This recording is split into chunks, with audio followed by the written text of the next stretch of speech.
Hi, I'm Professor Green, and today we'll be talking about Chapter 2 in the Rothermel book, Strategic Management. We're talking about strategic leadership, managing the strategic process, the strategy process. Let me go ahead and go into slideshow mode. So there's some learning objectives here that are such a key part to learning strategy. First, we're going to talk about explaining the role of strategic leaders and what they do. I have some notes here since this is just a full chapter, and we look at all their different activities and how they direct others, and they use their judgment to come up with new ideas on how to guide the business. The next thing is we're going to talk about outlining how you can become a strategic leader, right? There are going to be three different levels that we're going to go through and using your personal interpretation of a situation, your background, your education, your experiences to uniquely look at an experience or an opportunity that a business can have. The next learning objective is talking about comparing, contrasting the roles of corporate, business, and functional managers. And so corporate is the highest level, and then you move down into the business units. So that's the business strategy, and then the functional strategy.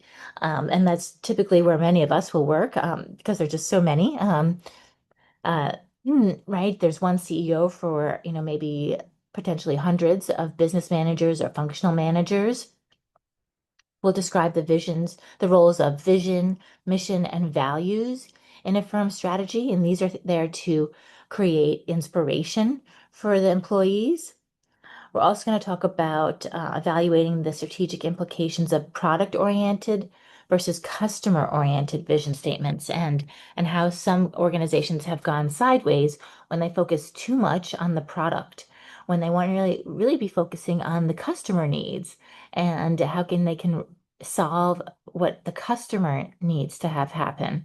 And then they'll move their products around in order to fit that need. The sixth learning objective here is justifying why anchoring a firm in ethical core values is essential for long-term success. This is all about that mission and the value of ethical values and ethics in the organization.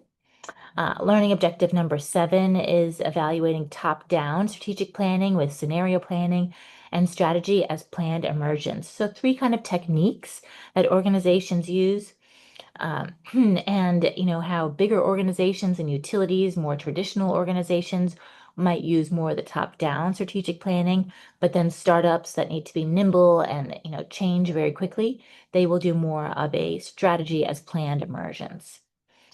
Learning objective number 8 is explaining the causes of strategic dissonance when things don't agree and how to navigate strategic inflection points. And this always makes great business cases, right? So when an organization no longer is meeting the needs of the client or of the customer, we see this a lot with Hewlett Packard, with Sears over the years, so with Kodak.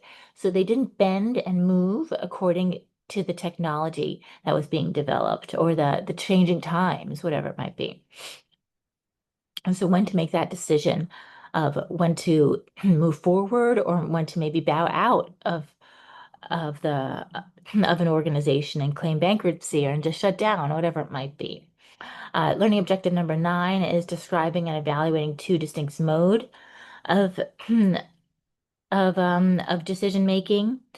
And again, looking at like when an organization is no longer a fit, and also this like bottom so we talked about this bottom up strategy and when a change strategy.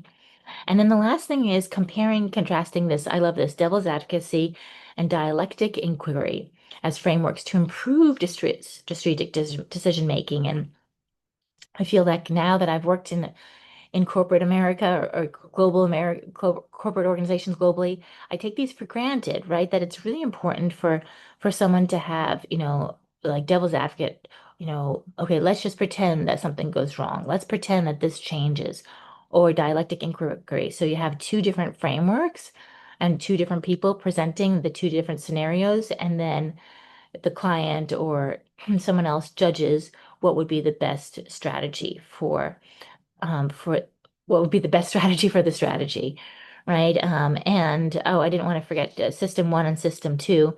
Those are the two distinct modes of decision making, either like a gut feeling, kind of quickly going with, what you think your background information is telling you, a system one, or taking the time to really research and analyze and looking deeper into the problem, system two, which they say historically has a better success of being successful. And we see this a lot in organizations abroad that the American, to generalize, the American way of making decisions is with system one, kind of, quickly moving through. But system two can be so valuable. And, I'm reading a book now about business in Italy. When I worked in Switzerland, that was very much the case. They take much more time to analyze an issue before making a decision. So let's get into this. What is strategic leadership? This first portion of the video will be about 30 minutes, and then I'll make a second video with the last piece of this slide deck. So, strategic leadership is the successful use of power and influence. As I mentioned, it's directing the activities of others. How do we pursue the goals of the organization? And then, as we spoke about in chapter one, how do we get competitive advantage? How do we make a product or run a business that's just a little bit better than our competitors? And so what is power, right? When you're a CEO, how do they define power? And it's the ability to influence others. And you do that through either your formal authority, just coming in and say, like, I'm the CEO, I'm going to make the decisions around here, or informal authority, where you use persuasion and you say, okay, yes, maybe I am the CEO, but I'd like to get buy-in. I'd like to understand your point of view. I'd like to, not I'd like you to also move forward on this initiative because you want to do it. And so they have different t tactics to how to persuade employees within an organization. And the case that they mention here in version 6 of this textbook is about Sheryl Sandberg, and how she went into Facebook and now it's Meta, and they've adopted organizations like WhatsApp, and they needed to compete with TikTok, and she decided to then target young adults and all these different things. And so she was there for 12 years, and they say that she was one of the most amazing leaders because she used her power and influence to move the company forward. She helped direct the activities of others. She created goals with Zuckerberg, and then she really helped to, make sure that Facebook had a competitive advantage. And so here are some examples of how leaders can positively impact performance. Really good ones, right? As I spoke about Sheryl Sandberg, um, Elon Musk, Jeff Bezos, Oprah Winfrey, really great. I've spoken about in this course already. Spanx, I don't know if she's on here, but they have spoken about her. We'll talk a little bit here about Indra of Pepsi, how she made decisions, and she was in the role for 12 years, which is like almost like unheard of in the Fortune 500. And she decided to move the products within PepsiCo into a more healthy direction. And she increased revenue many, many fold. Alibaba, I love. Starbucks, obviously. Apple. So let's go then also look at how leaders can destroy shareholder value, right? We see Ken Lay of Enron, where that showed up in 2002 when I was graduating business school. I remember so clearly because so many Thunderbirds where I went to school were hired by Enron. We were stationed in Phoenix, and Enron is out of Texas. And so it was a nice, easy fit. It was a large organization, and then all of a sudden crash, and they had that huge accounting scandal with Arthur Anderson, uh, which, pretty much forced Arthur Anderson to let's say transition, but pretty much close its doors. Um, there've been lots of other scandals with WorldCom, Lehman Brothers, they went bankrupt. Martin Winterkorn of Volkswagen, when the smart diesel, they called it, which they did that tricking device, showing the world that they thought that diesel gas could be good for the environment when actually they were totally fooling and mistaking the whole world about that. And they ended up spending billions and billions of dollars. And then JCPenney, right, which we don't really have anymore because they've gone bankrupt. So leadership and the future of work. This is such an interesting piece because this has been added, I think, since earlier editions, right? So face-to-face interactions, how strategic leaders really enjoy this, but that we have COVID and that now so many people love working remotely. And so this topic is still being resolved. People love working remotely, but at the same time, are we as productive as we used to be? And some companies have really transitioned into this remote work, and other companies are like, especially banks, or Netflix, they have a really tight ship here in Los Angeles, and they've required the employees to return to the office. And so you, as a future employee, will have to decide if you want to go back into the office. Is this an organization that works for you and your lifestyle, or would you prefer to be working remotely completely? Like Goldman Sachs says that, no way would they ever go remote because they feel that, especially for interns, which they have so many of, they learn so much better by absorbing the culture by being in the office. I have to say, from my personal experience, when I was an intern or a young employee or new employee, even at LMU, I found it super helpful to be on campus or to be in the office. Now that I've been at LMU a couple of years, I don't mind working from home and preparing my things at home. Same thing in the banking. I really found it helpful to be in the office 5 days a week when I was a junior manager at Citibank. And so, what do strategic leaders do? From this research, it shows that actually 67% are actually face-to-face meetings. And as a junior manager, if I ever needed to meet with a C-level executive, it was always face-to-face in my experience, especially in banking. Rarely ever did I have a Zoom call with them. Yeah, and so they spend a lot of their time meeting and collecting information. And so, how do you become a strategic leader? And so, it's a function of both your innate abilities and learning. So, I briefly spoke about this in the learning outcomes. And so, you get educated, hopefully, but then also they say it's a combination. You're born with a couple of key traits to be a leader. And so leadership actions reflect both your age. So have you know, how old you are, how mature you are, your education. Do you have an undergraduate degree? Do you have a master's degree? And your career experiences, right? Are you leading an organization where you actually have worked before? And then also, your leadership depends on your personal interpretation of situations. And that's also why here at LMU, we incorporate a lot of reflection into the classroom because we find that reflection is like a way of interpreting your experiences. And so as you become a leader, it's important for you to practice that idea of interpreting or reflecting on a situation. There's this upper echelons theory.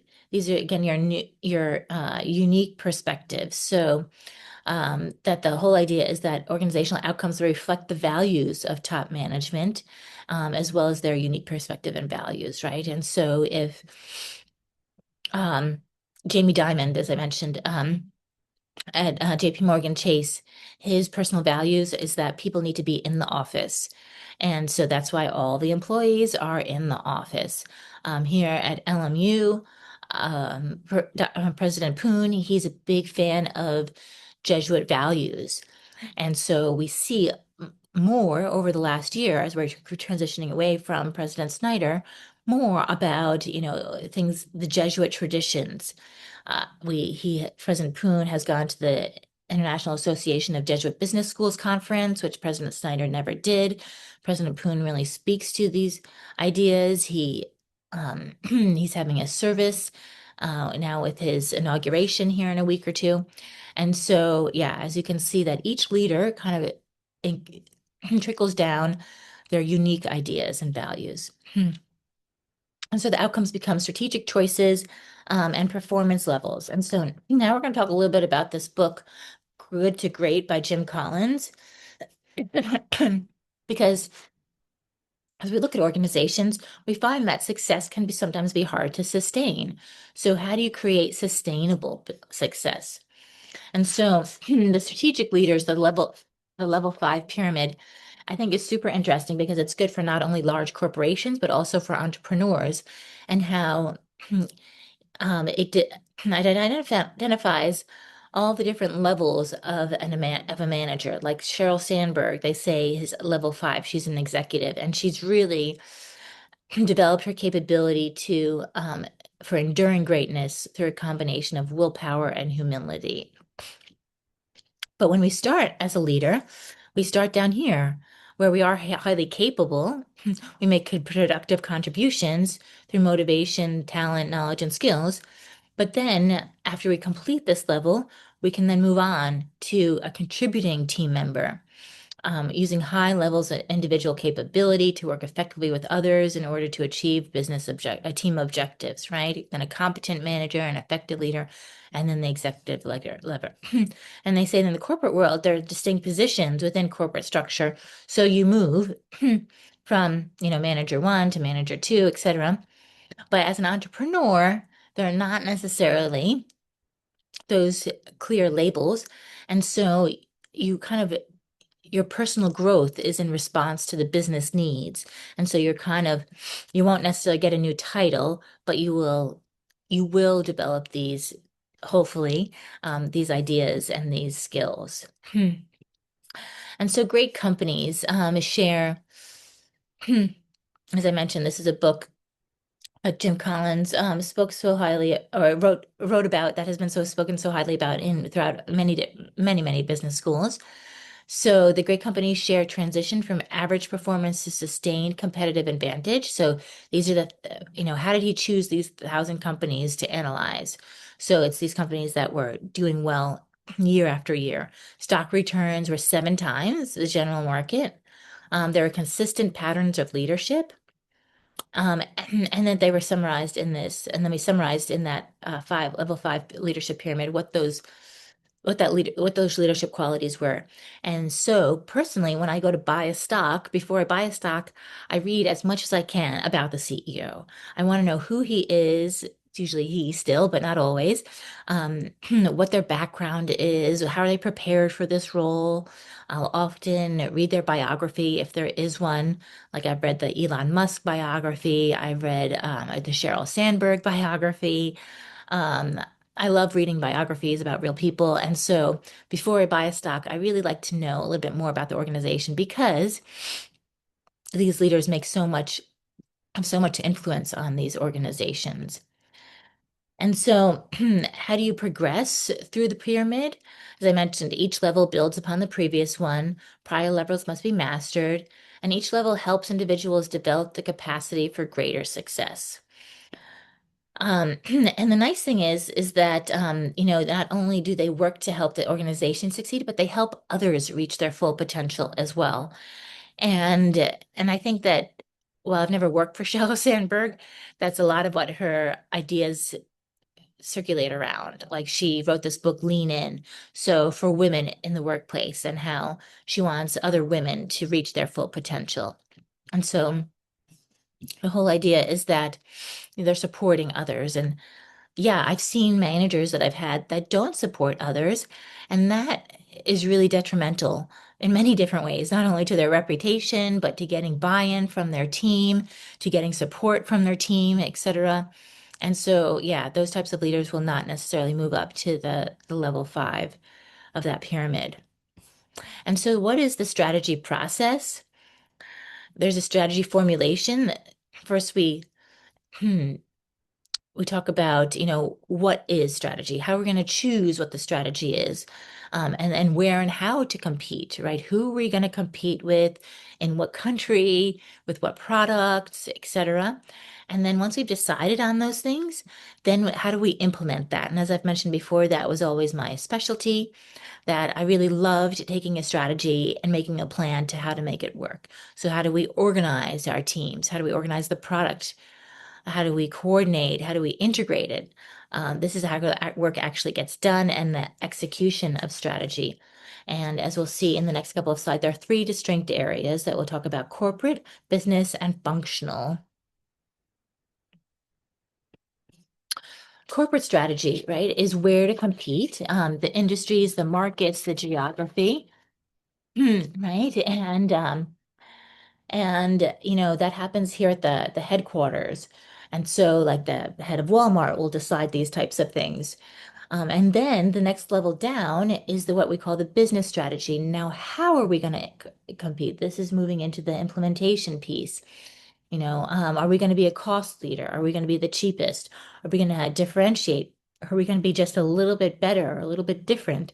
Or is there value innovation, right? Is there something where you're making, um, you're really bringing value to the people? And this is an example with Sam's Club.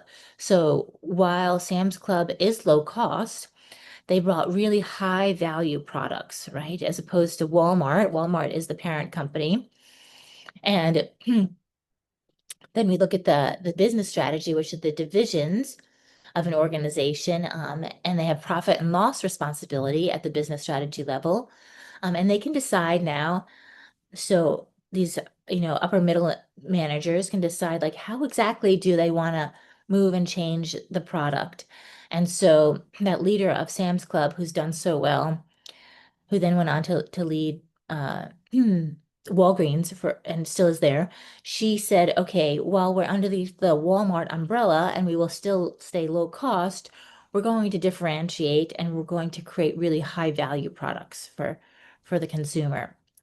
And then we have the next level down, which is the functional strategy. And this is exactly how to implement a chosen business strategy. And this is where we have accounting or sales, and those are different strategies that require different activities. And again, as I said, functional strategy is always my favorite part. And while sometimes I was asked to engage in business strategy and maybe even corporate strategy a few times in my career, I really always enjoyed like, okay, how are we going to make this work? Let's get boots on the ground and let's get the people to actually make this happen. And so here's another way to summarize what we just spoke about: corporate strategy, the Walmart, the business strategy, Sam's Club, and then the functional strategy, the business function here, accounting, sales, etc. And now we're going to talk about vision, mission, and values. And sometimes people confuse the two for vision and mission. And while sometimes if I don't know, cocktail conversation, that's okay. But if we're really dissecting that in a classroom in the business school, we want to differentiate between the two. So vision is what do we want to accomplish ultimately? So the big picture. And then the mission is how do we accomplish those goals? And so the vision is, we want to make sure that employees understand that we're part of something bigger than ourselves. It's this kind of like, overarching idea, and it makes you feel empowered. And they talk about this on page 27 of your textbook. And we will also talk a little bit about values here, like what commitments do we make, what safeguards we put in place, right, for something goes wrong, and how do we act legally and ethically. And so again, talking about Sheryl Sandberg, in 2013, Facebook was heavily criticized for the mobile app. And you probably can't believe it right now, but Facebook was one of the last people to create an app for the phone now over 10 years ago. And I remember that explicitly. Everyone was like, wait, I want to access Facebook, but I have to go onto a website on my phone. How is that possible? And Cheryl jumped in and she said, okay, enough of this. We're creating an app and we're going to make it work. And so so she created some vision around that, some mission, and then obviously then some values. Let's go a little bit deeper into the vision. So again, this captures an organization's aspirations, what it wants to accomplish, the long-term objective. It should be forward-thinking, inspiring. It's often on the wall when you walk into their organization, into their corporate headquarters. You'll see it at LMU, very often in the classrooms. And so an effective vision is expressed as a statement, right? Not as a question or anything. It should be forward-looking, inspiring, and it should provide meaning for the employees in pursuit of the organization's ultimate goal. And so vision as a strategic intent, it outlines a firm's stretch goal, right? So what do they want to be doing in the future? Uh, and And yeah, and this whole thing is based on this vision. So your actions every day as an employee will be based on, building the necessary resource to obtain this goal, build the capabilities, ensure continuous organizational learning, which is a key part. So, all large organizations have an in-house learning and development department. And then you ensure that we also learn from failure because there will be projects that fail, many of them. And we want to make sure that we we use them as a learning opportunity. And so this is where the textbook talks a lot about Teach for America, which I think is such a special organization that, as they said, up until 2013, it was very, very competitive to get into. I've had many friends who've volunteered for 1, 2, 3 years in Teach for America, and then they eventually went on to the top business schools. And it allowed people to take the time to teach in a poor community in exchange for money to go to graduate school.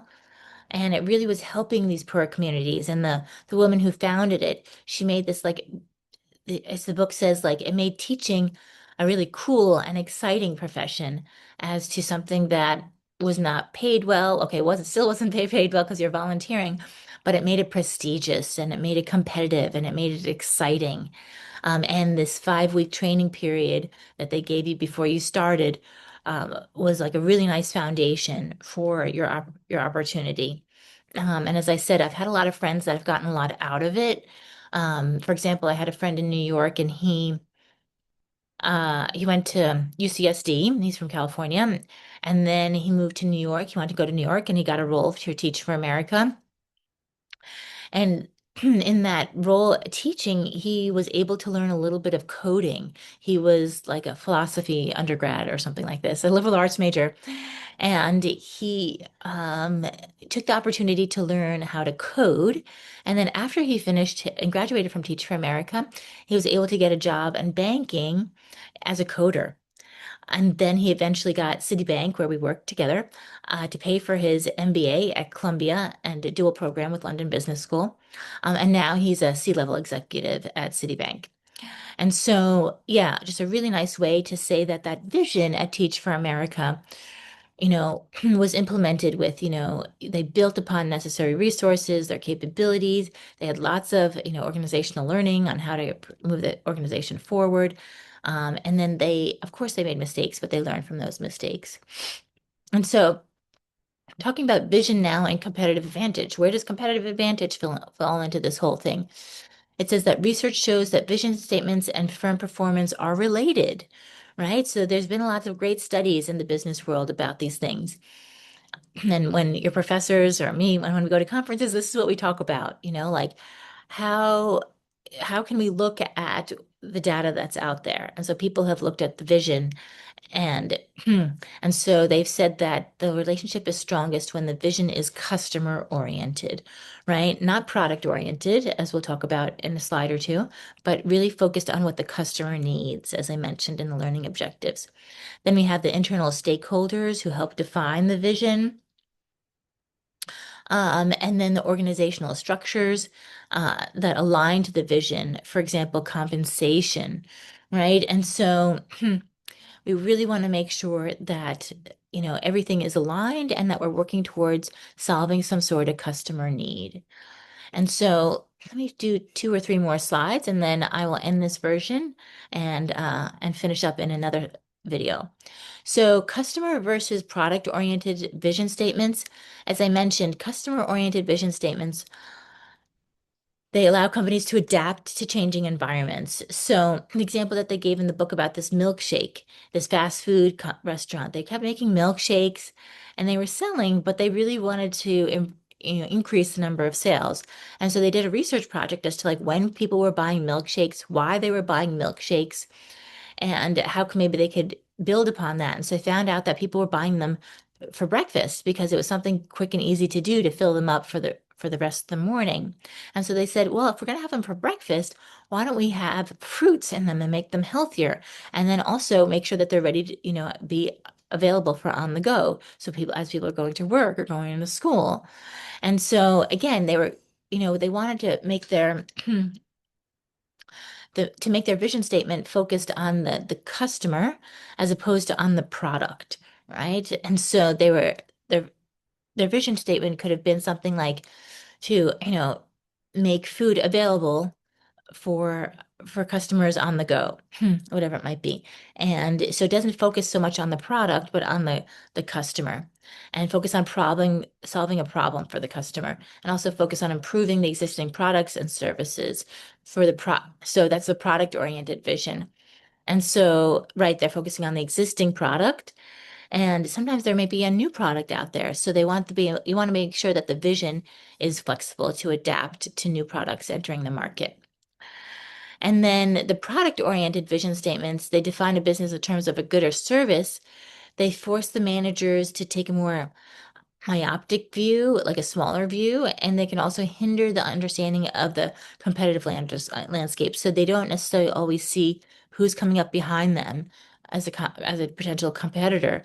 And so the railroad companies had this. They were focused only on the railroad business when they should have been focused on like total transportation, and the client, right? So the client was the person needing to move themselves or move product across the country. And soon enough, as the book talks about, we had cars, we had airplanes, etc. So railroads, for better or for worse, became decently obsolete. They're trying to regain that traction now, but it's tricky. And so this is the last side. I'll finish talking about vision, and then I'll move into the next video for mission. So customer-oriented vision statements, they define a business in terms of providing solutions to the customer needs, and that the customer needs, right, might change. They might want to go faster across the country, right, using an airplane, or they might want to go by themselves and not in a train car. Might want to go by, by an actual automotive car. So it means the means of meeting those needs, right, might also change. And so, talking about the Ford Motor Company, that it didn't build a better horse and buggy, right? That was the existing product, but it was to provide personal mobility for people around the world. And, they don't even mention the car because they think that maybe in the future there might be something else, right? And so the whole idea is that the Ford Motor Company had a really nice vision statement, that was customer oriented. So let's go ahead and take a break. Oops. And I will continue in the next video, and talk about mission.